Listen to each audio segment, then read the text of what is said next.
Hello, and welcome to Research the News. This week's episode is brought to you by Samoa Girl Scout Cookies. And the reason why it's brought to you by Samoa Girl Scout Cookies is that even though we're too new to actually have a sponsor, I, for the first time ever, had a Samoa Girl Scout cookie this week. And what I found was that I absolutely love them. So, until we are big enough to have real sponsors, we're just going to pick people we like. And that is what we're going to do for the first few weeks of Research the News.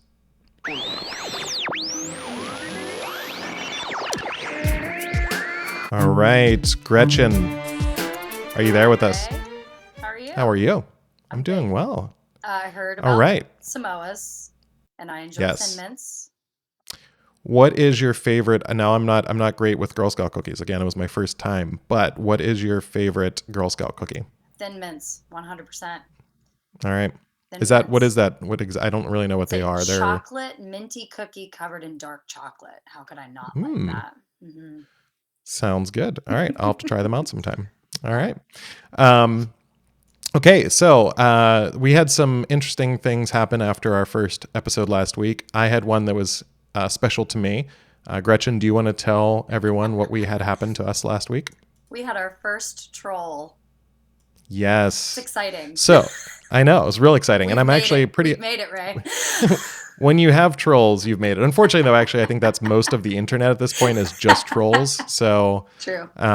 It's not actually that great, unfortunately. But to give the quick background to everyone, we actually had on our YouTube page posted the video, and someone called us out for hating white people and hating ourselves.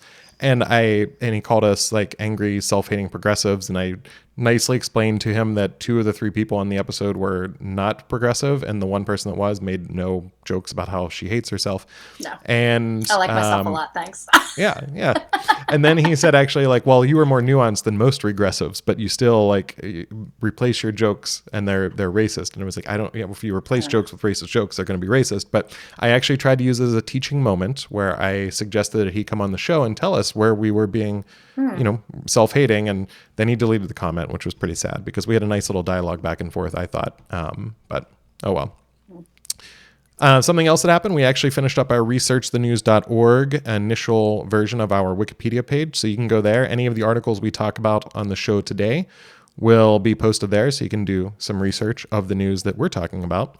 And it's also available through researchthenews.com. And you can even go to researchthe.news if you want to save a few clicks. So with that being said, we're going to bring on our first guest here today. Peace, how are you?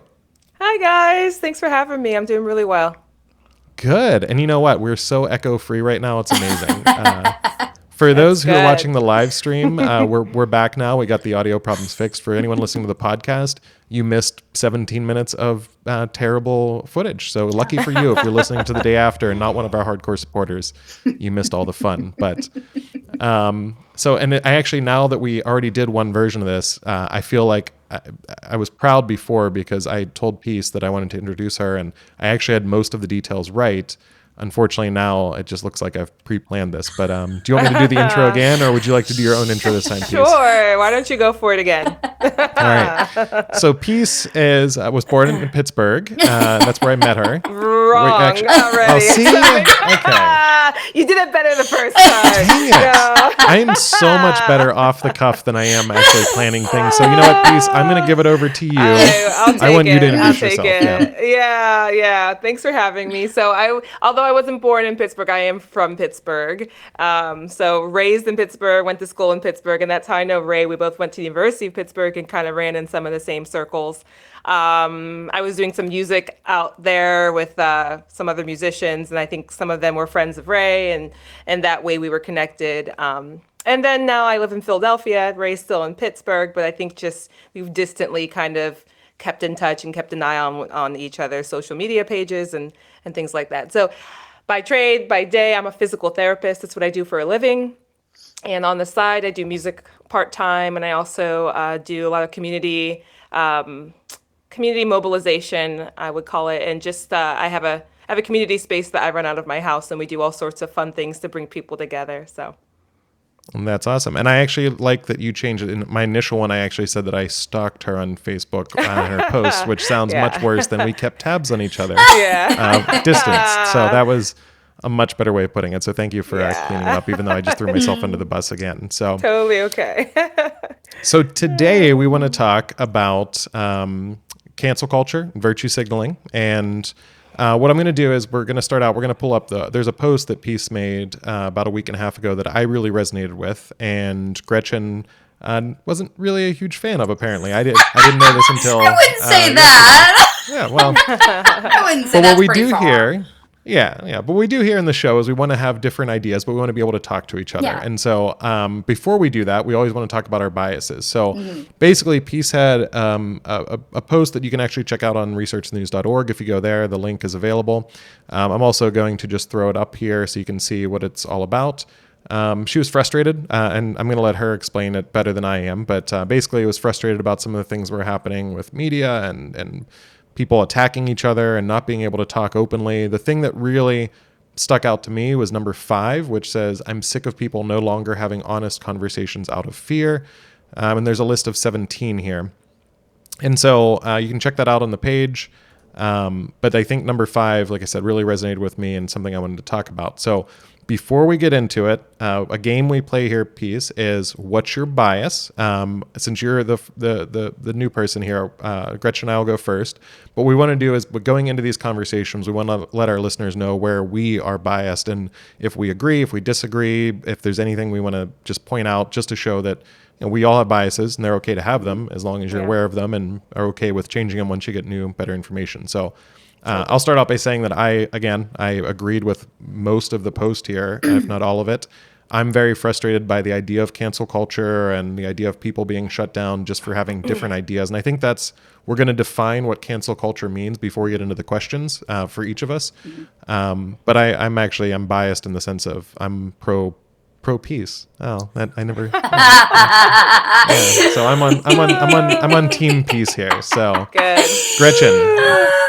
Well, what is your bias going into it? I think, I like a lot of people, I think when we read text, we tend to put our own spin on what we're reading. And I think when I read your post, that's what was happening for me. I think a lot of people, when they read text, they tend to either read into more than what the writer was trying to get across, or they can misconstrue, what was being read. So I think for right now, the way I read it is I was reading it with an inflection that I think that's where my questions are going to come from. But I think my bias is that I don't really think there's different versions of cancel culture, and we're going to talk about that. And I think when I critically think about cancel culture and the way it's like a buzzword right now. And so whenever it comes up, I'm more critical of it, and I wonder how much of it is personal responsibility. So that's where kind of my bias comes from, and I kind of want to give people the benefit of the doubt before do you know what I mean? Right. So that's where it's coming from. Totally. Cool. Peace. Yeah. And obviously you're going to be the most biased here since it's your post. But if there's anything you want to say about cancel culture in general, or if you want to explain your post better than I did, because I was just recapping, but you know it much better than I do. Anything you want to say before we get started on the questions, feel free to throw them out there now. Yeah.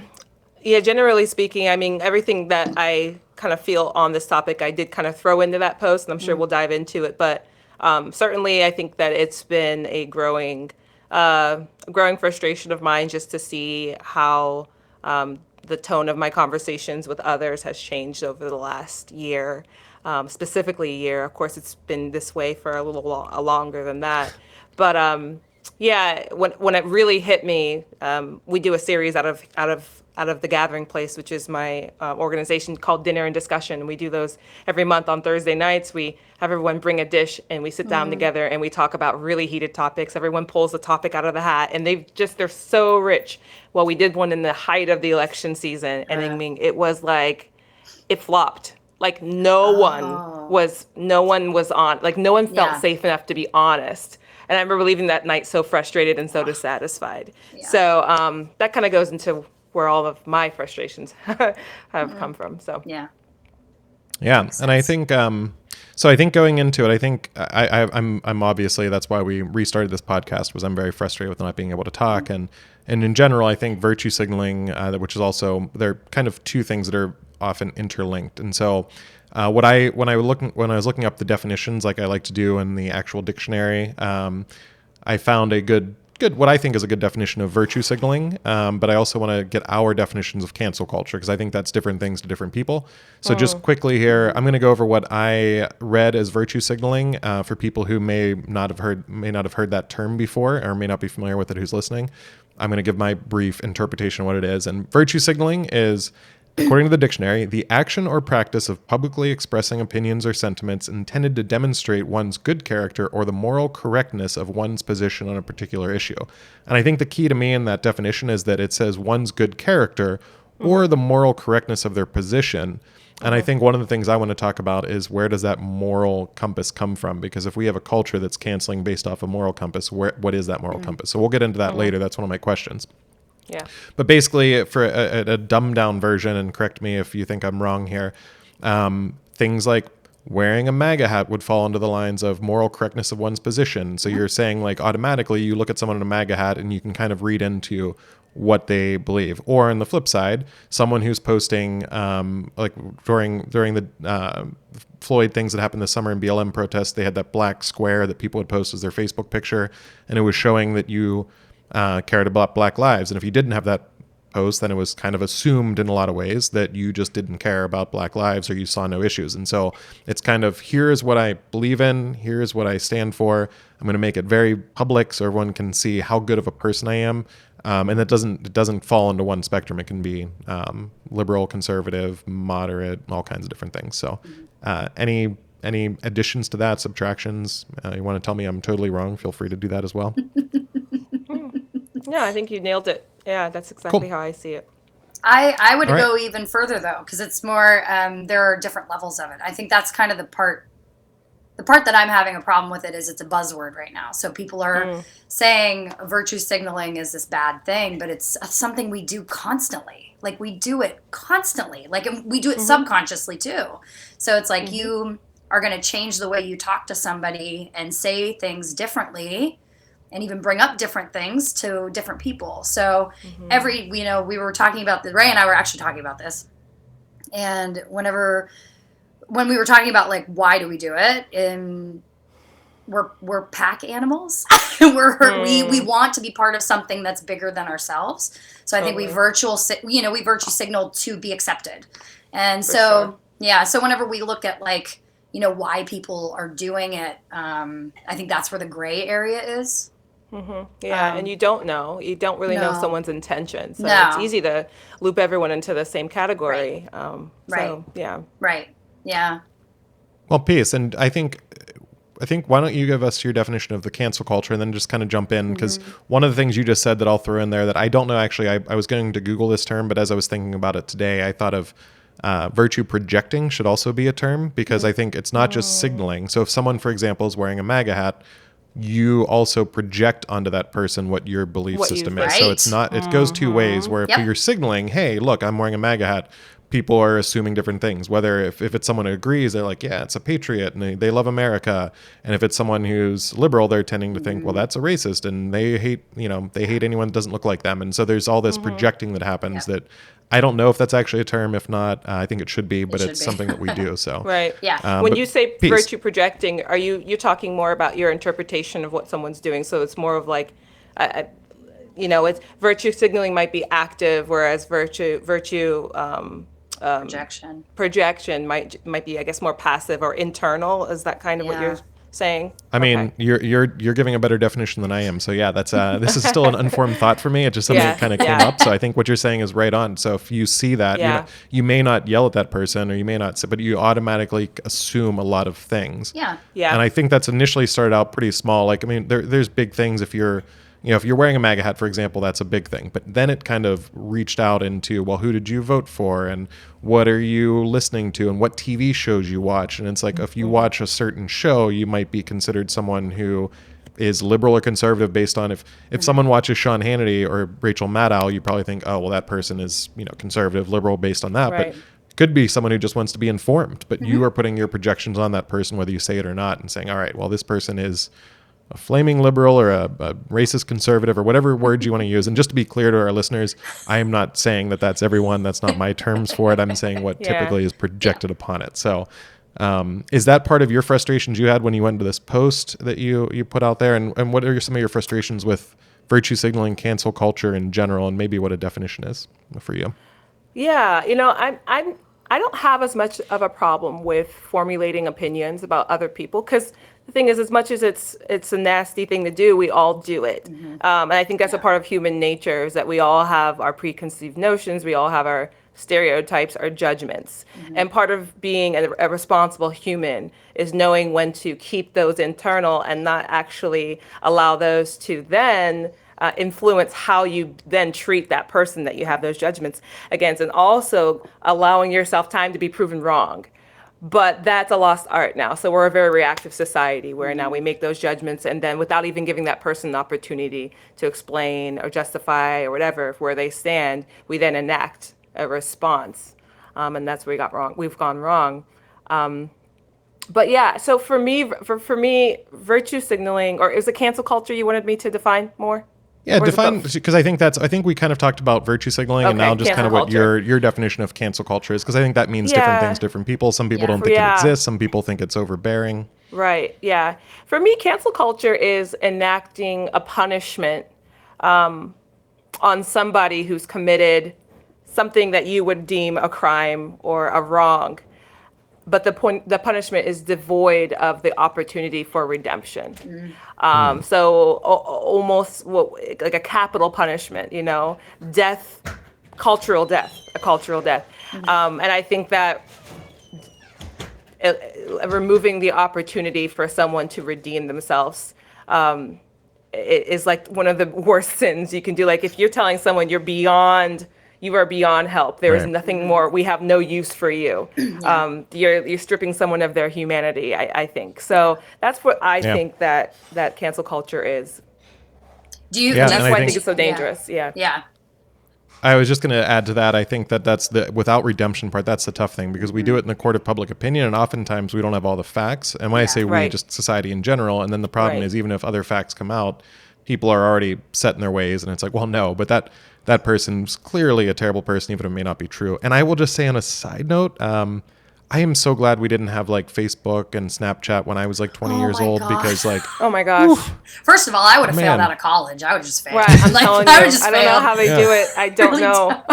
I really it's a whole other world. Yeah. I feel so bad for the kids coming up now, because like, I mean, I do watch some TikToks and Instagram lives, and I'm like, well, that's not going to age well. So But Gretchen, I interrupted you. God, what were you going to say? No. Well, I was going to ask. So I think the big thing for like the cancel culture, it's like another like it word right now, cancel culture. Right. And I think there's like this like swell of outrage about two separate things. So there's cancel culture, which is like what you said, like a person that specifically is being like dealt with in a way that devoids them of their humanity and like ruins their life basically because they made a bad decision or said something stupid or whatever.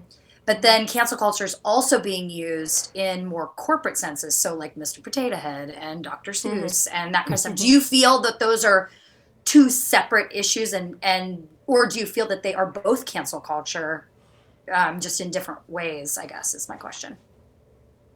Yeah, I think there are two different forms of cancel culture. I think that really anything where you're eliminating the use or purpose for something, whether it's that thing can be used to teach a lesson, that thing can be used to educate us, that thing can be used to help us see our wrong so we don't commit it again, or whether it's a person, giving them the opportunity, as I was saying, to redeem and be valuable again. I think both are different forms of cancel culture. And not that you don't have the right. I think they're both, I disapprove of both, but I do think that canceling people is more damaging than canceling literature or TV shows, or those types of things, because, people are fragile, and I think they need to be dealt with fragilely. People are they're hurt easily, and I think that we should never throw someone away. The damage that can do, and I've seen it, and I think maybe I speak from this place of compassion because I've seen it happen to people in my own circle, and I know that, oh my gosh, it took them to like lows of depression and things like that, and we just have to deal kindly with one another, I think. So and the thing is that some things that Oh no, go ahead. Well, I was saying that I think that sometimes also the punishment doesn't always fit the crime. I mean, we have situations like Harvey Weinstein, Bill Cosby. We know that those are people who are dangerous to society and need to be removed because of what they are doing or what they have done. And then you have someone who just expressed an opinion that maybe offended some people. But we have the same punishment. Something seems very off about that. Yeah. I think I think we go on a lot of side tangents here. I'm going to make this quick, but I will say I actually did an episode about Bill Cosby on the last version of this podcast. And I said in there, I think that growing up, I'm not a celebrity guy in general. I don't really care what most celebrities think, but there were two celebrities I had a lot of respect for, and it was Mr. Rogers and Bill Cosby. And so when that happened, I was like, oh no, like, come on, this can't be true. And I didn't want it to be true, but it seems like it's unfortunately true. But those were two amazing people that was really disappointing to see. But I think what you're saying, though, is exactly right. And what I think, there was an anchor on the news this week that made the comment that was actually kind of funny and said, I can't believe as a grown man who has spent his life trying to get into journalism and get on the air and is now as a national audience, I am talking about the genitals of a toy potato. And I just think this is absolutely ridiculous. And so, like you said, I think a lot of times there's things like that don't really affect people. And I never really thought of it that way before. Making that difference in two different kinds of cancel cultures. But it is much more difficult when it's a person. And if you look at the history of recent cancel culture people, it's amazing how many people kind of skirt by. And you look at someone like Bill Clinton, who, I think he was an amazing politician, which is how he's got through all of this. No matter what you think about him as a person, politician-wise, he's one of the greatest in history because he's been able to skate by with almost no repercussions. But if he did that today, I mean, I'd be interested to see what the reaction would be. And I think, Gretchen, you had a question, though. You said there were some things in the post that seemed to maybe conflict with each other. And I want to talk about that a little bit because I didn't necessarily agree with the way you were saying it, but I want to see pieces. I want to pick it up here. I have to look at it again. Well, while you're looking that up, I would actually, I think one thing that's kind of a weird overlap piece, though, with some cancel culture of things versus people. I'm just going to bring this up as an example of something that happened recently. Land O'Lakes butter. Are you familiar with Land O'Lakes butter? At all? Yeah. Is that it's random? Do you know they used to have a female Indian chief or a chieftain? Oh, yes, on the container. Well, they apparently got rid of that Indian woman about a year ago, and it's one of those things that gets interesting where it starts bringing in today's situations with actual or logos and people of the past with people from today, because the guy who actually did it, I did a little research into the logo. There was a guy named Patrick Desjardins, and he was an Ojibwe American Indian artist. And what he wanted to do, his goal in life, and his son said this in an article about it, which is also linked on researchthenews.org. His son said after the label was removed, he said his dream was to teach non-Indian people about the beauty and dignity of the Ojibwe traditions. And that's one of the things that gets tricky because it's a bunch of people that are not Native Americans or not Indigenous Americans, and they're saying, hey, this is an offensive thing, and they're removing it. But the son of the guy who created it is saying his whole goal in life, I think it's Wisconsin, there's a whole exhibit of the work that Patrick Desjardins has done, and we're just erasing it from history because we, as someone who is, I'm guessing, a white person, said this is offensive and we're going to get rid of it. And that's where it starts crossing lines. Now this guy who was very proud of his father just saw his father's history erased, which is a tough thing to see. So totally. I don't know if we want to go back to what Gretchen was going to talk about. Keep going. No, this is good. I know you're good. I honestly, from my experience as a African American, but I'm the child of immigrants. So I'm first generation Nigerian American. So I kind of have a perspective from two different sides, being Black in America and also being a child of immigrants. But, I have these conversations with my parents, and sometimes, this is the honest truth, we laugh at a lot of this because we just say to ourselves, we're not concerned about this stuff. Yeah. Like my parents, honestly, my parents came over to the US almost 40 years ago from Nigeria. And when they hear about Dr. Seuss book, a Dr. Seuss book being canceled. Now I know that's, the term is like, it's not really been canceled. They pulled it, but whatever. Yeah. Right. And one of the reasons is that, the character who was Black was wearing a skirt made of, was it like a grass skirt? I don't even remember. My parents were like, do they know that Africans wear grass skirts? Like, my parents laugh at a lot of this because they see America as, and I don't mean to generalize everybody, obviously. We never want to do that, right? Yeah. But they see a lot of American culture as very, I'm trying to think of a kind word here, but just say it. I feel like they're like they'll grow a pair, kind of like, and also it's like, if anyone is going to have an issue with it, let it be us. If we don't have an issue with it, why do you have an issue with it? And that's not everybody. Right. Do you know what I mean? But yeah. Well, I think that's tough, and I mean, even going past that, like this just happened yesterday. This is the newest breaking cancel culture apparently, and I just learned this new fun fact this week. Speedy Gonzalez from the Looney Tunes. Are you guys familiar with Speedy Gonzalez? He's the mouse from Mexico. Yes. They started a trend on Twitter to cancel Speedy Gonzalez because he's offensive to Mexicans. They said that he was lazy and he had this really thick accent.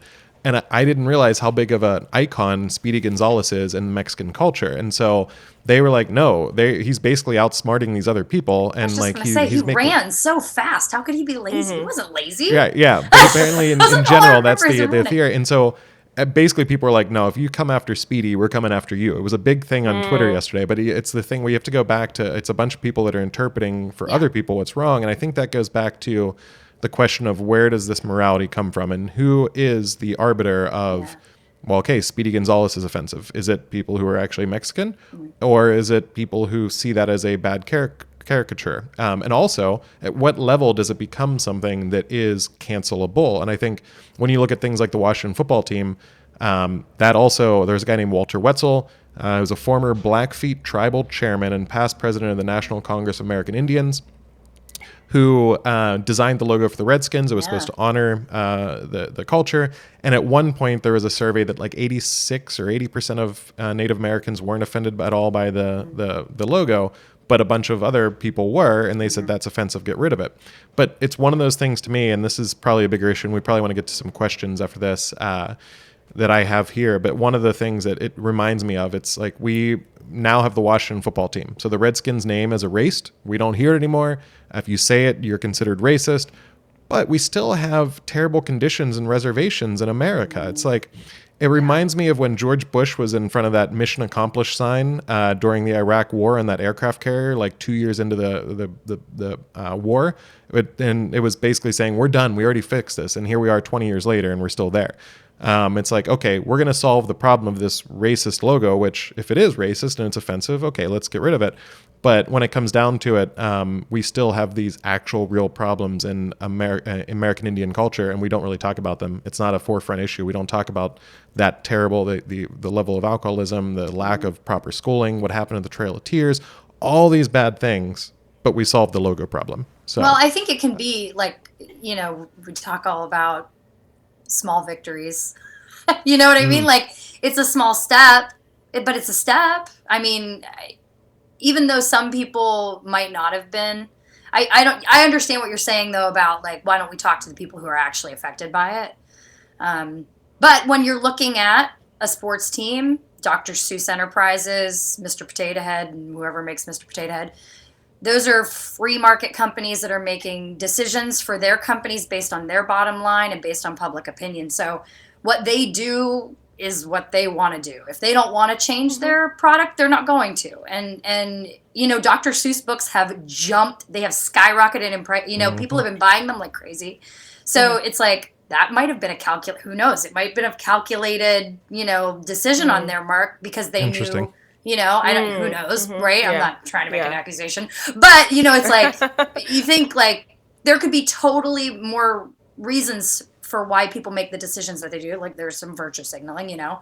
So making decisions. I wonder like about that. Like what decisions go into that, and you know, because I think that a lot of times when corporations and businesses do that, where they kind of call themselves out, you know, and we're going to change this about ourselves. I think it's a preventative measure because I feel like that in this society where it's almost like they're on the lookout, you know. You almost want to do it first. Oh yeah, get to it first. Do not be called out. Call yourself out. Yep. So I think that in a way, when people say, oh, well, it's not really canceled, they did it to themselves, I don't think that holds a lot of bearing if indeed that's what's going on, because it's still societal pressure that's leading them to make that decision, if that's what happened. So I think it's one of those things where, like, the two examples you used, or that I used, that you were talking about, I don't have a problem with the Dr. Seuss organization getting rid of it. I'm a free market guy. I think that's fine. Right. But it's weird to see that eBay is banning the sale of those books, but they're not banning sales of... I didn't see that. I saw that Amazon removed them, but... Amazon did, but they're still selling Mein Kampf, Adolf Hitler's book. So it's like one of those things where, like, okay, so you can sell a book by Adolf Hitler, but Dr. Seuss is now not allowed. And it's the level that they're going after this is just, it's strange to me. And I think it becomes an untenable situation, because when you talked about the Redskins, that wasn't really a free market decision in my mind, because there were protests. We were going to cancel. I mean, it's a football team. I mean, people are still going to come to football games. They're not going to stop. True, but it causes an untenable situation in the sense of, like, now that he did get rid of the logo and the name, there are a lot of people that are upset at him because he caved, and he caved to the cancel culture. And then there's people that are like, yeah, we won. But at the core of it, like, there was no real way out of it. And even when you read, even before this all happened, the news blogs, the sports blogs, a lot of them only called it the Washington football team. They refused to say Redskins, and they called it racist. And it's interesting because, I mean, I'd like your opinion on this piece. Like, we kind of joked, I think Gretchen and I were talking, and you look at something like the Notre Dame Fighting Irish logo, and it's this drunk leprechaun with this ugly beard, and he's balding, and I'm Irish. I think it's, I mean, whatever. He's making fun of our culture, and that's, like, okay to me. But again, I think this is my question to you, Peace, is where does this moral code come from? And I'm going to ask you the same question, Gretchen, after. But I think when we talk about this, it's like, what is offensive to some people? What's the level that it has to be offensive? Is everything... you can find offense in pretty much anything in society. So if we are going to this level, if it's offensive, get rid of it. What is that barrier, and where does that code of offense come from? And I'd like to ask that to you first, Peace. Yeah. So I think that there's a lot of things in society that can be found offensive. I mean, you could probably be offended by everything from a tackle on the wall if you really wanted to. But I think that the question is, does it serve a greater agenda? And that's another hot topic word. All right. So I know, you know, but right now there is a real, another hot topic word, woke, right? There's a whole wokeism agenda. Okay. And you're talking to someone, I told this to Ray the other day, I am recently conservative minded. I mean, I got this tattoo, and it's a scale and a cross as a suck it to you to when Donald Trump got elected, because I was like, hold up. Because I was so offended at Christians that would vote for Trump. That was like, don't you know that Jesus stands for justice and Trump is anti-justice? I'm getting a tattoo. That was this girl. Yeah. So when I say that I'm now a conservative, you have to realize, like, this, like, something changed. Yeah. So I say that all that to say that there is a real agenda of, like, I'll call it wokeism, that involves everything that you guys talked about last episode with critical race theory and righting a lot of wrongs, which do need to be righted. History does need to be told accurately. So I think that the foundation of the movement of all of this is so good, but you can ruin a good thing by taking it too far. Oh, yeah. And so where does that come from? I think right now that we are only responding to things that are offensive if they fall in line with that specific agenda. And that's why no one's doing anything about Mein Kampf. And that's why no one's doing anything about the Irish drunk bald guy with the big belly. And, you know, that goes on to, just 2 days ago, I was watching Um, a Different World, and I don't know if you guys know about that show. Yeah. Back, That was like, the spin-off of the Cosby Show, right? yeah, definitely. Yep. So like early '90s, late '80s. I forget exactly Yep. where it was, but so I was watching. I don't want to date like, myself, so I've seen it in reruns. We'll say that. I don't want to age myself. Good. So it was a marathon. I forget what station. I watched about 4 episodes in a row. And can I tell you that in each episode, there was something very sexist that was said by a male to a woman. Like, girl, go make my breakfast, or something very, jest and jokingly, but still would never fly, like should never fly in the world we're living in. Right. Is anyone gonna try to pull a different world? What do you guys think? Honestly. No. You know why? Because it's black television. Yeah. And this is where the double bias comes in, because that doesn't serve the agenda. Eliminating black television is not on the agenda. And this is where we have an issue, because we can't just say it's offensive if it affects this person, that person, that person, that person, but it's not offensive if it serves the agenda we want. And I have a real issue with that. And I want to come back to you, Gretchen, for your where the moral code comes from. But I think two things that you said, piece that really resonated with me. Number one, when you said history does need to be told, and I think that's important because we talked last week in the show, and I brought up a quote that basically someone was saying you can't change history, you can't make it better, you can only learn from it. But if you erase it, you can't learn from it, you can't grow. And I think that's so important to do. And we're trying to just anything that's bad, let's get rid of it. But I think the second part there, when you're talking about like it doesn't fit the agendas, I what I like about you when you say you kind of went to being a conservative person, you seem to have the mindset of what I think a conservative person in this mode is.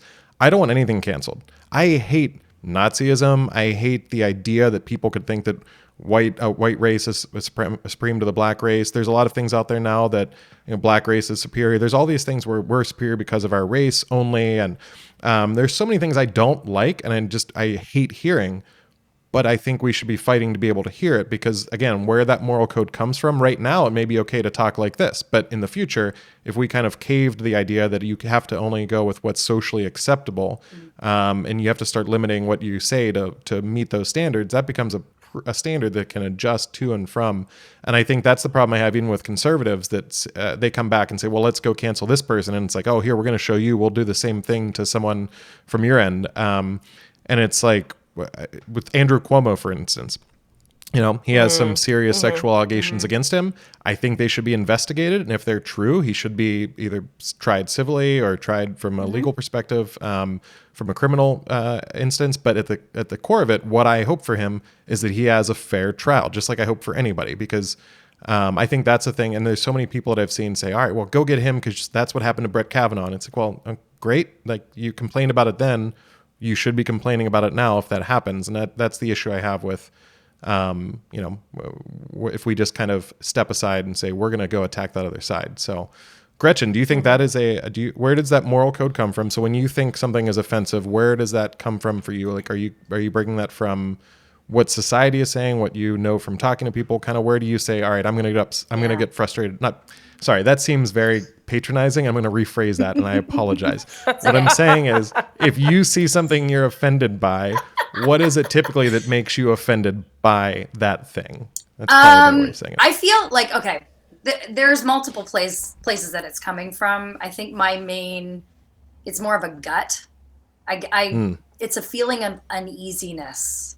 And when I'm somebody who does not like confrontation.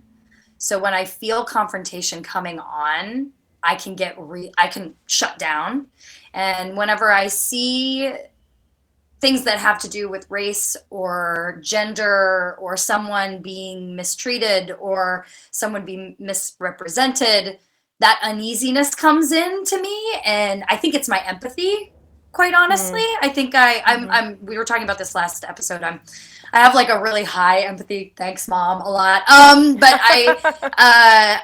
I feel a lot, and so they joke a lot. Like, liberals are really like just bleeding hearts, and we're all like just all about feelings. But for me, it really is. I really have a lot of emotion when it comes to seeing people in hurt situations and stuff like that. So I often look to people and try to hear what their feelings are, and not that I take on their emotions and their concerns, but I listen to them, and I think I take on some of that feeling from them. So I think that's just really where a lot of it comes from.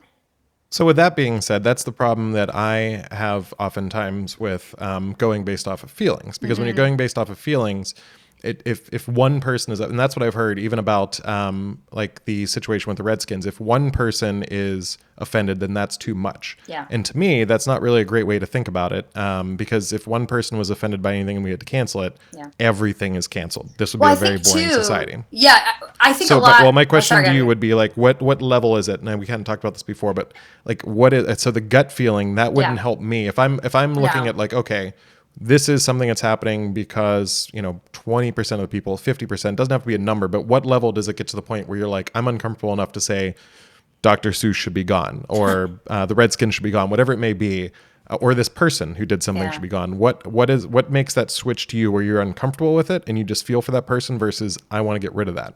I can't even quantify that. It's just because there's so many different situations. I think when it comes to like the football team, it's like, why is it even called that? Like I never understood. I mean, even when I was a kid, I was like, there's a football team called the Redskins? Really? Like when I was a kid. So it's like getting older and then having people go, this isn't okay. And I'd be like, okay, I always kind of thought it wasn't okay. I mean, I went to a school that the mascot was the Raider, but it was a Chief's head. Like it didn't make any sense. Like the logo didn't make any sense. But I mean, and we did things, I was telling Ray about it too. We had a conversation about this. We did like an Indian dance where we like did the whole thing and everybody was doing the tomahawk chop. And they got rid of a lot of it, over the years, but they still do the dance and they, it's so there's still elements of it that exist, but I think it's like whenever you get to the point where you can make a conscious decision that it's okay to say we're wrong and to change, like I feel like that's what people are afraid to say, that they're wrong. Well, I would say one thing, I'm just going to jump in because one of the things you brought up was interesting. You said, I don't even know where that came from and why they would be okay saying the Redskins. So you said that they were that they had made the logo based on, which I didn't know that as a kid though. Well, so that was in like 72 or 78 that they changed that logo. But initially they were the Boston Braves. So football teams used to move around a lot. Sure. Actually, football history is my grandfather had a book about pro football history that we read together, and I love pro football history. But they were the Boston Braves, and they moved to Washington, and the owner at the time had a coach who was Native American. And so when they moved, he still wanted to keep the American Indian theme, but he wanted to avoid, because there were some other Braves around, like baseball teams and other places. So he changed it to the Redskins to honor the coach. So initially, even back then, it was as an honor to someone on the team. And then when they redid the logo back in the 1970s, it was done with a tribal chief and someone who was very involved and was on the National Tribal Council. So that's where it gets tricky for me. It's like, I hear you, and like there's that saying that I actually hate because I feel like it automatically shuts down conversation, but it's the whole facts don't care about feeling. Sure. Your facts don't care about feelings. Well, and this is I do care about feelings, and I do care if people are hurt, but I think part of it is just we get so upset. We get this mob going of like the Redskins are bad, and then you don't look at why they were actually formed in the first place. I wonder why we don't have more conversations, like critical thinking conversations, because it's if something comes out like that, why isn't there a huge campaign by the company saying this is why we do this, like Land O'Lakes, like we were talking about that? Well, because it gets censored. Yeah, I was just getting, it gets censored. There's so much information out there where, and not even just information. There are people do combat the, I guess, fake news. I don't know. It's weird to use fake news in that frame of mine. There's about 50% of the listeners who just stopped listening to anything you said in that piece because you used the term fake news. We just got demonetized. So we're done. We're done. It's crazy though. You know what's crazy? It's like 2 years ago, these used to just be words. Yeah. And now they carry such weight. That's like, can't they just go back to being words? But anyways. Right. But even regardless of the fact that there are news, there's information with a spin. I mean, every news source has a spin these days. It's just weird. Whether you're on the right, whether you're on the left. Yeah. But it's really hard to wade through the opinion, the public opinion, to get to the history. Because even now, like, the history is now coded in opinion. You don't get to formulate your own opinion. It's so hard to form an opinion. Yeah. anymore. And that's So what I we s- hope to yeah. do here is dig a little deeper. And that's the thing, like as the progressive co-host here, I want to hear your thoughts about like why I should be thinking more about the feelings behind things. But the goal is to get some of these facts out. And I think that's the problem I have. Like when you look at the history of Aunt Jemima, there's like a debated history. And that's the thing where you try to find.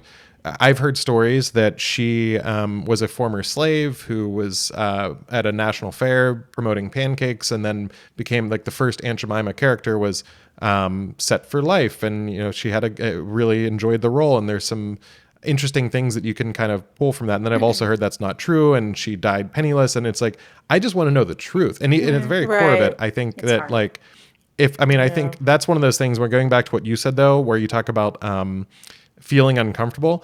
Like when I look at a lot of things that are canceled, I go, okay, that doesn't seem that bad to me. Or like I look and see the people are actually defending it, like the Speedy Gonzalez thing. But like Aunt Jemima, that was always one that it felt a little weird to me. Like I don't know why. It's like one of those things where but I think that's where we have to have a real discussion about it. It's funny that we have to have a real discussion about a pancake spokesperson, but if there is actual pain being caused from that, and if there's a history and it's a racist caricature, like I'm all for getting rid of it. But what I don't trust is that we're actually having honest conversations about these things that aren't biased. Because I mean, even just something simple like the Redskins football team, like the news, sports, I think the assumption would be that if you're reading sports websites, they're probably these men that are just conservative, and they're just like the old school, we hate that they're changing it. But pretty much every article I read was, we need to change this. And that shows like how prevalent the liberal viewpoints are in the media. And that doesn't mean they're wrong. If it actually is offensive, let's talk about it, but let's get to the truth of what it is. So No, I agree with that 100%. I don't think that, we shouldn't be getting rid of things that people, if it's like the Aunt Jemima stuff, things like that. But I think like whenever you're looking at cancel culture in the sense of like the lens that we're looking at it through, whenever we have to differentiate what is actually cancel culture and what is holding people accountable for their actions. Do you know what I mean? So even like just thinking about like, if somebody's coming out and they're really doing some awful crap, we should probably, that's the capitalism in our country. We should be able to make the choice to not support or support.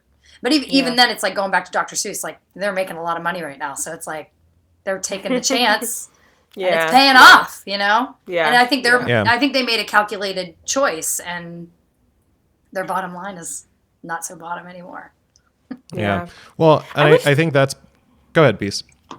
No, I was like, I wish there was a way to poll the people that are truly affected by these things before you just make it. Because in a way, another loaded term, white savior complex. Because in a way, and this is the confusion of what being so. I asked this question on social media months ago. I was like, can you be so woke that you're asleep? Where you're trying so hard, like people are trying so hard to fix the racism, that they are making decisions for people who actually have a voice. I know what the character in the Dr. Seuss book, the one, I guess he was Chinese and his eyes were slanted and he had the chopsticks. And I'm like, well, are Chinese individuals offended by this individual, by this character illustration? Are they? One could say, let's say they drew the character's eyes more circular. Well, then they could be accused of Europeanizing. It's not a word, but I just made it up. The Chinese figure. So it's like you can't win either way. But let's ask. Because if they're not offended, then don't take this into your own hands to decide what's offensive to these people when they have a voice. They have a voice, and we have a voice. And in some ways, being an immigrant of Africans, I almost feel like don't you want to ask us? What our culture is like, what it's like in Africa. Do people in indigenous areas in Africa wear these things? Would you like to know? But no one wants to know anymore. Yeah. Well, and I think the second part of that, like you had talked about how we need to tell history, and we need, even if we find something is offensive. So I think it's important to actually talk about why it's offensive. So when I saw these things coming out about Dr. Seuss, it was like one guy on Twitter. I think Twitter is a cesspool, but I always like to get some basic idea of how the cesspool is working. But someone posted an actual question and said, I'm not trying to be offensive here. I just wonder, like someone said they're eating with chopsticks. They said, why is this offensive? They said they're eating with chopsticks. And in the initial versions of the book, their skin was yellow. And he was like, he was like, a serious question.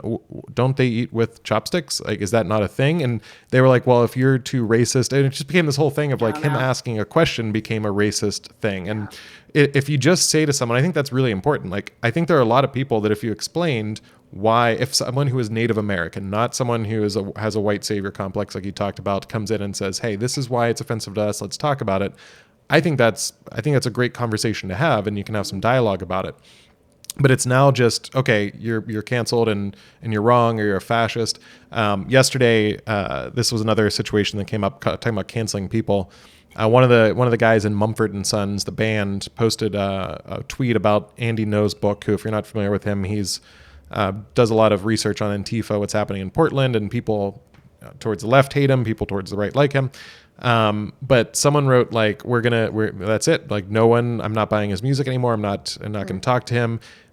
He's a fascist now. We've always known he's a fascist. And I always, when I hear people calling people fascist and saying, we're going to shut you down, we don't want you to speak, I think about Princess Bride, that scene where it's like, I don't think that word means what you think it means. I feel like the whole term fascism is like not letting someone with a different point of view speak. And that's what's happening with cancel culture. And so to me, that's the big issue there. There's no dialogue. It shuts down opportunities. And I think what you said, Peace, that really stuck with me is you said it's enacting a punishment, but it's devoid of the opportunity for redemption. So at the core of it, I don't think Mr. Potato Head's feelings are going to be hurt. And I think it's kind of a silly debate that we have about Mr. Potato Head. But things like Mumford & Sons now becoming I haven't heard of that band in 2 years. And all of a sudden now they're a hot topic. And he's a fascist who hates anyone that looks different. And so I think that's where it comes into, can we actually have a discussion and read a book anymore? And they're literally saying, you can't read that book or else you're a fascist.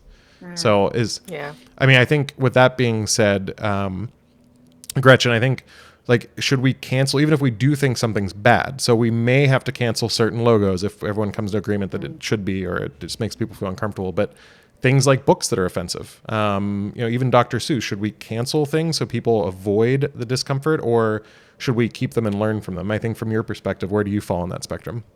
I have two. One, I think, again, that we should be okay with saying that we've made mistakes. But on the other hand, and this is kind of cute. When I was leaving my hometown today, I saw one of my 5th grade teachers. She gave me a whole bunch of antiques. And, Nice. but I was telling her about the podcast, and I asked her what she thought. And she said, when it comes to books, she draws a line. Because she feels like not only that it's history, but that we can learn from our mistakes, or learn from the mistakes that were written. And then when we stop and we take them away, it goes out of our memory and we never think about it again.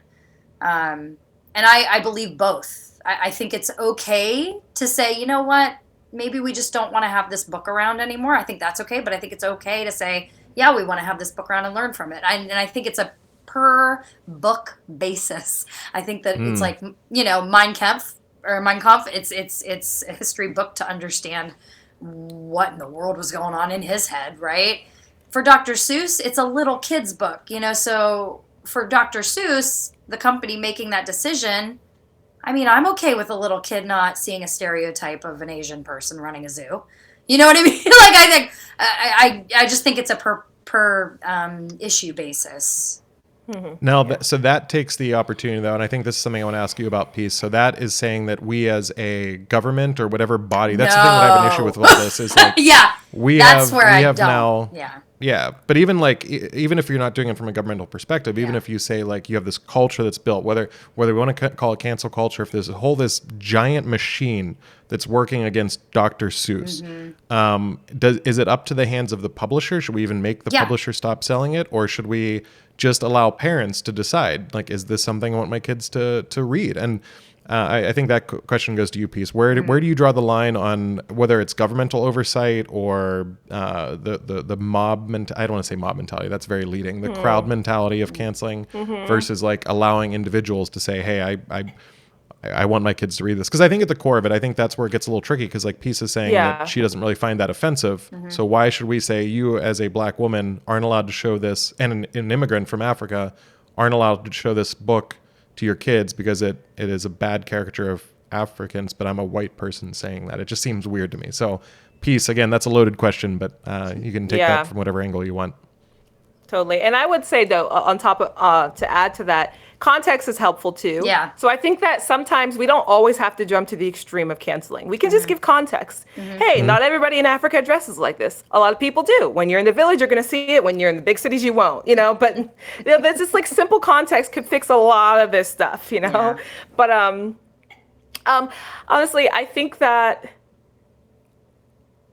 I'm trying to give a well-rounded answer here. I don't really think government censorship is ever a good thing, ever. And I hope we can all agree with that. Yeah. Yeah. Okay. But I think it's very, it is understandable to allow individuals to make a decision that's best for them and their families, and to allow corporations and businesses, the free market, to make the decision on what they want to put out there and what they don't. So, I mean, that's just the way the world works. But wow, what's happening is like you have the product and you have the receiver, but what's getting in the way in the middle is the mob mentality. So you actually aren't allowing these individual decisions to be made because the cultural influence is so, it's such a force now in this day and age that the suggestive powers, the peer pressures that those things are influencing decisions that maybe these individuals wouldn't have made if they just used their own critical thinking facilities. Right. And same for these corporations and businesses. Maybe they wouldn't have made if they didn't fear that they'd be put out of business. Sure. So that's where all of this stuff that's happening in the middle, this mob mentality, which I think is a great word that you've used, Ray, is getting in the way. It's not helpful whatsoever. I don't believe it's helpful. I think that people at the end of the day have the ability to decide what's good for them and what's not good for them. But I see us slowly creeping towards making decisions for people, really stripping them of their autonomy to decide what's best for themselves. And I don't know if we're yet we're definitely going, I think we're certainly moving in a direction of more and more government control. I think that's kind of where things are headed. And we may not all agree on that, but I do feel that way. But I think what the step we're at, that's before that step, is big tech censorship. And right now, we may even argue that they're more powerful than the government in many ways. They certainly have more influence. So that's where the danger is, I think, right now. And I think that goes back to even what you were talking about, Gretchen, with there's different forms of it. And I think that's one of the problems I have, is that you can basically cancel whoever you want to. And like Donald Trump, I'm going to go back to something. I think the number one rule of politics, from what I heard from a couple of former White House press secretaries recently, is you should never compare things to the Nazis. Once you do that, it's just kind of like it's a bad thing. But I think that's kind of always been the standard, where it's like, all right, like in Germany, I am all for the government having no censorship and not censoring anything. I think it should be open and free. And if you look through history, problems come in when government starts censoring things. But in Germany, they have a rule that you can only display Nazi symbols if it's in a historical setting. You can't actually display them, but it's just like you could put them in a museum, but you can't distribute pamphlets. And it's one of those things where I'm like, okay, I love free speech. I think everyone should be able to do whatever they want. But in Germany, I understand why they wouldn't want to have that. But I think that's kind of like the litmus test for me, where it's like, okay, should the government say you shouldn't have Nazi symbols? Even in America, I think we didn't have the same problems as Germany. So I'm like, again, I dislike you people with all of my heart, and I think you're misguided, but how about we talk about it and explain why you're wrong, as opposed to saying, don't shut it down, because I think that actually hurts the problem more than it helps. But we've moved to this symbol. I think the Nazis are always kind of like, okay, that's one exception. Nazis, okay, I can be for like shutting that down. But now we keep moving the bar lower and lower and lower. And it's exhausting. I don't want to have to think about which fast food place I'm allowed to eat at, because, one has one political view and one doesn't. One person donates to this person, one doesn't. And I think that's where it gets real tricky. And I think in general, a lot of people are finally getting upset and frustrated enough to say, hey, like, let's tone this down. And I think the pendulum often swings back and forth. And this isn't new. This isn't a liberal only thing. I think right now cancel culture tends to be liberal.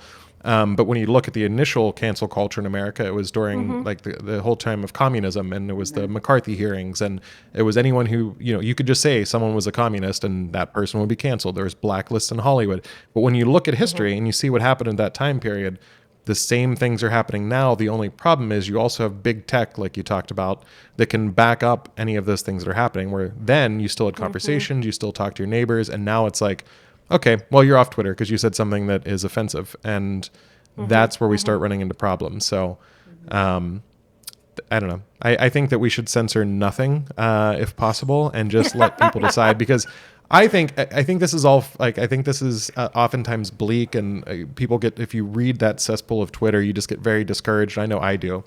But at the core of it, I am always shocked at how many people there are in the world, how many people we have in America, how diverse we are. We are one of the most diverse countries in the world, and yet we still have relatively few problems. And when I'm not talking about I'm not talking about systemic racism. I'm not talking about any of those issues. We can talk about those in another show. I'm talking about person-to-person communication.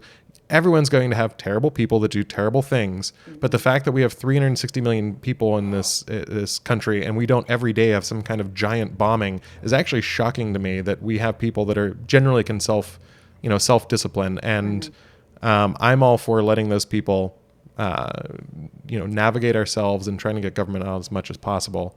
But I think that's where it kind of overlaps a little bit with government versus people. And I feel like I just rambled for 10 minutes. So Gretchen, there's a lot there that I said.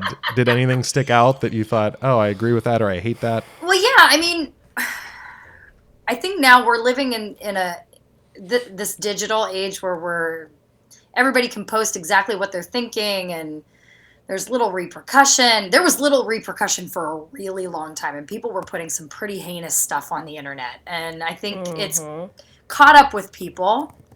I actually, I was threatened to be canceled because I brought to someone's attention that we could read what they wrote. They threatened to cancel me. It was a really random post on one of the Pittsburgh news stations. I can't even remember what it was about. And I was reading through the comments, and I was like, this is insane. Like, this was not like long ago. This was probably about 6-8 months ago. And I was reading these comments, and they were just awful. And all I wrote was, you guys know that we can read what you're writing, right? And this guy, he went to my page, took a screenshot of my Facebook page that had my jobs, because I wasn't really on Facebook really, took a photo of my did a screenshot of my whole Facebook page with my work, and he's like, here she is, everybody, let's cancel Gretchen. And I was like, what the crap? Yeah. Wow. And it's like, and he's like, she works at all these places, and I was like, oh my gosh, are you kidding me right now? And I took screenshots of everything, because I was like, dude. And this close, I was like, you're not that hard to find either. Like, and I found him on LinkedIn with his jobs. And I was like, and it's like, I would never, ever, ever do that to somebody, ever. But the fact that he was just so quick, it was that quick. And for no reason. So, for no reason. And I have done way worse things than that. So, I mean, I'm shocked that I haven't been canceled. My co-founder sent me a text. He can't get onto the video, and he said his wife said, it looks like we got canceled. So, actually, even though they can't watch it, she assumed that Facebook shut us down. So, they shut us. They were like, it's too long. You guys are running your mouths. You guys messed up once. Ray said something about Nazis. It's done. It's all over. So, wow. I think we probably should start wrapping up here. And I think one of the things we want to do is talk about what's next, what we learned today. So if you guys want to think about that. One thing I'd say to you, Gretchen, though, when you just said there about getting canceled, that's the problem I have too, is if we don't as a society say, hey, this is not okay. We need to have actually due process, just like what Peace said at the beginning. Yeah. I'm going to say it one more time because I loved it. Enacting a punishment, cancel culture is enacting a punishment, but the punishment is devoid of the opportunity for redemption. Yeah. The problem is today, no one alive today will be woke enough in 2060 if we keep going at this rate. So all of us are going to end up being canceled. And so I think that's the thing where we have to come to a conclusion. If there's, like I said, if there are things that are actually need to be canceled, I'm all for it. And there's things that I've seen that I go, oh, now that you've explained it to me, now I see why that's offensive. But the conversation is important. And that's actually what I'm going to talk about in my what's next. So wrapping up here, before I just had the last word because I just started speaking, but I'd like to say, if you guys have any last words, feel free to throw them in, and then I'm going to ask you what you might have learned and what's next for us. So Gretchen, you go first. Anything else you want to add to that, or?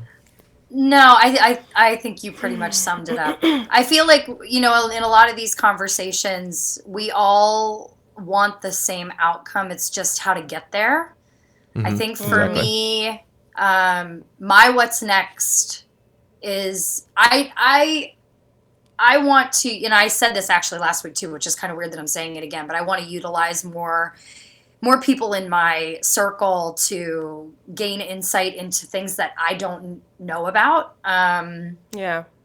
And even just talking to my elementary school teacher, like, put that into perspective about the books. Like, I'm like, nobody even knows what those books are. Why would anybody care? And she was like, when it comes to books, that's like where I draw the line. And she's like, I would read those to my, kids every year. And she goes, we read 3 of those books, in the Dr. Seuss series. So, and it's like, I didn't even think about that. So sometimes just talking to other people and gaining perspective into someone else's view on a subject can really, I don't want to say alter your perspective, but it can widen your perspective, and you can, and I feel like what we're going through right now, it's fluid.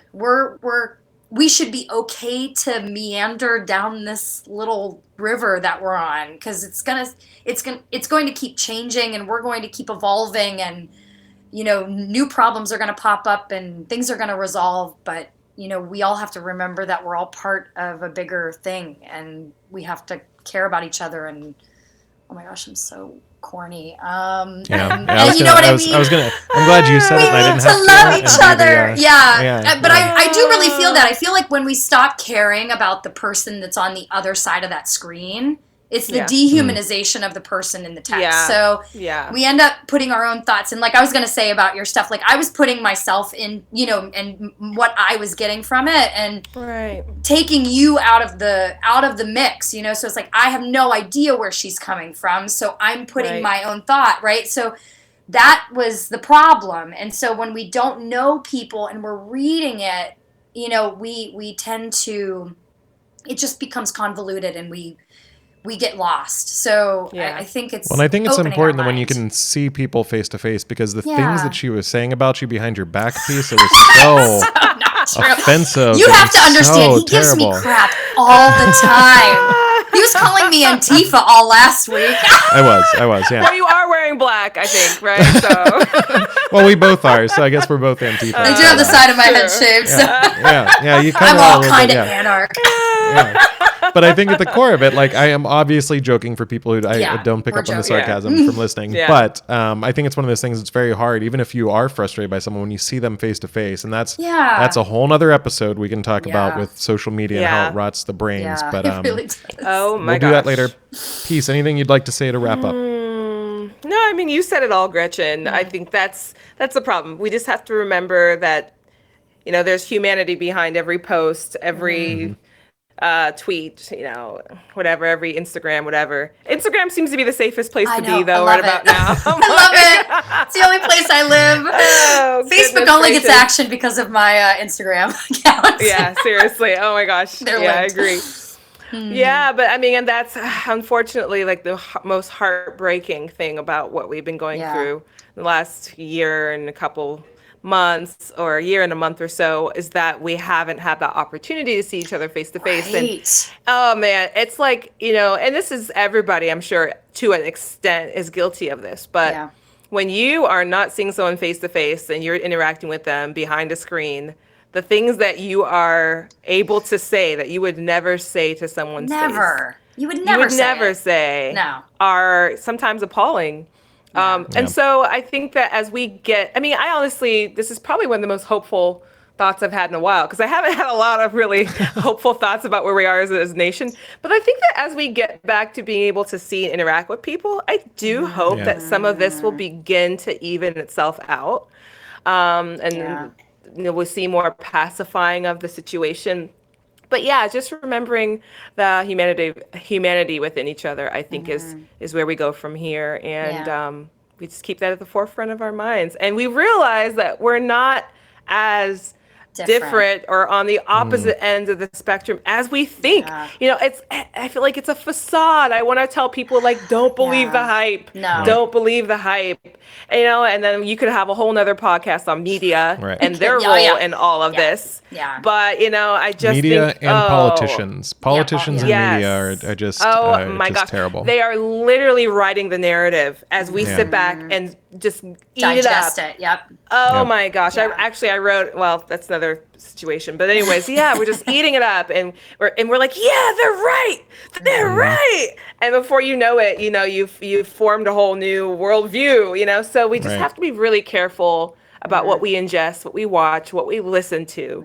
And I tell people, like, the best thing you could do is just, unplug the TV and take a fast from social media and just remember who you are again without being influenced by all these other voices. Yeah. But I really do believe, and it's kind of a catchy phrase now, but I feel like I hope I was one of the first to say it. I don't think so. But I always say cancel culture will cancel itself. It has to. Yeah. Because if people on the right are getting canceled, people on the left are getting canceled. And it is happening on both sides. It's maybe not totally to the same extent. Yeah. But it certainly is. And I'm certainly seeing both sides begin to speak up about it. So eventually, if you cancel everyone, there's no one left. Someone said that earlier. So I do think that's where we're headed. And I think it's a really good thing if that happens. So.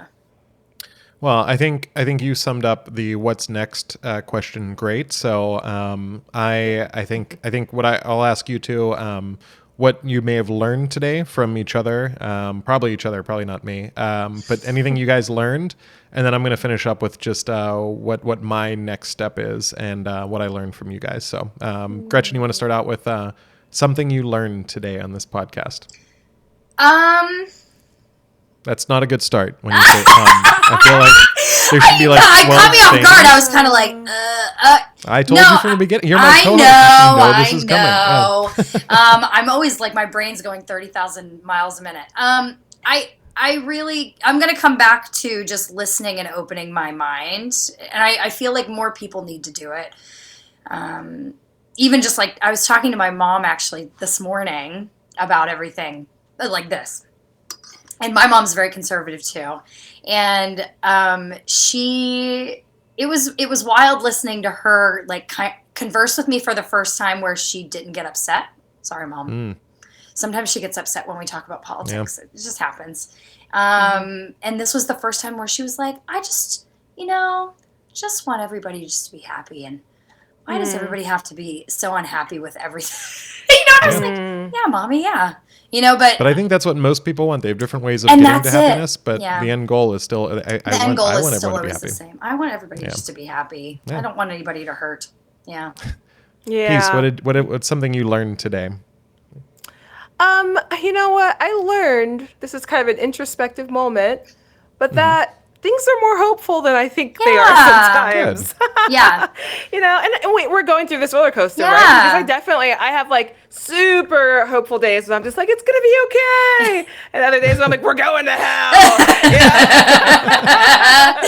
But I'm realizing now that every time that I have a conversation with someone on the opposite end of the spectrum that goes really well, I am just infused with like joy and gladness. I'm like, that makes me feel good this too. This is the answer. Yeah. But this is where we go. This is how we do it. So I'm really grateful for this opportunity. Yeah. Well, I'm going to cut that part out and use it as the commercial for our show. So we did not, just to be clear, we didn't pay her to say that. But yeah, she's saying that this is the best podcast in history that's coming from Peace Ike. So, we're going to save America. I'm her most famous liberal ever. Yes. I mean, this is so great.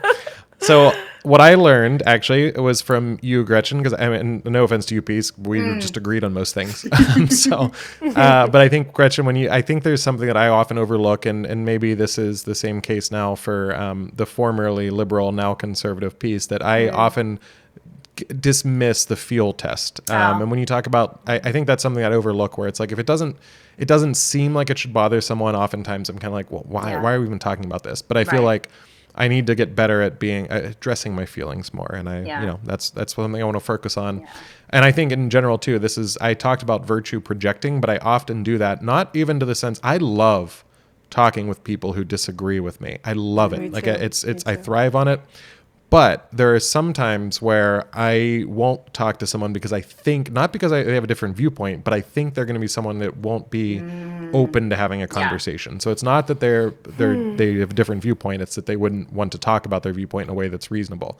And now I've run into people who I thought would be reasonable and who weren't, and vice versa. But at the core of it, I need to stop virtue projecting, which if that isn't a term, I'm gonna trademark it and start using that in our promos as well. But thank you both for being on here. We're going to wrap up with we're doing one good thing from everyone, but for length of time, I'm just going to wrap up. I want to tell you both a story. I think I told Gretchen this already, but when we talk about this goes back to what you said, Peace, about like having hopefulness.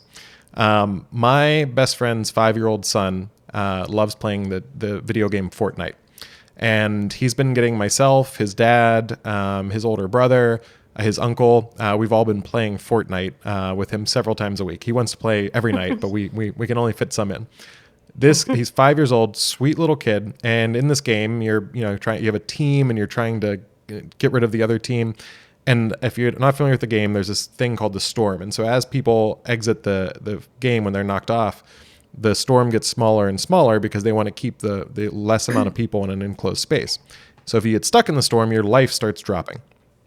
So that being said, he and I were running. We got caught in the storm. We weren't fast enough. We were just kind of dilly-dallying.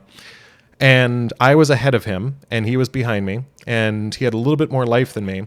But I died. Like, my character passed out, basically. But in the game, you can revive someone. But you can't do it in the storm.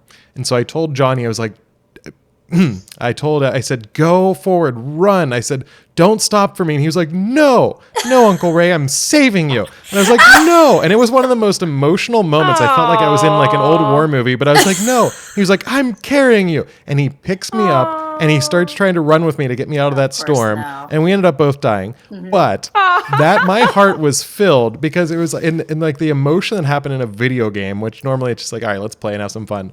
I was moved, and it's actually stuck with me all week. And seeing that from a 5-year-old have that kind of concern, not for himself, and compassion, but for other people, that compassion. I'm going to save you, Uncle Ray, and just ran with me. It was it was a great thing to see. And really so when I think about hopefulness, that's the kind of stuff I think about. So that's the one good thing for this week. One good thing. But yeah, so I want to say thank you to both of you for being on here. Peace. Thanks for taking time out of your schedule. Both times we started this podcast. For those listening, whether it's on the Facebook that I'll be reposting or whether that's live in the podcast, please feel free to share this podcast with friends. If Peace's support of ours isn't enough, I'll say it too. We're going to change America. I don't know. That sounded very politician-y. I'm going to stop that. That was creepy. But we appreciate when people share. We're brand new, so we want to have more trolls making fun of our YouTube videos, and we want to eventually have them on the show. And if you want to be part of the show, go to researchthenews.com. You can fill out a form. We'll contact you if you have a topic you want to discuss.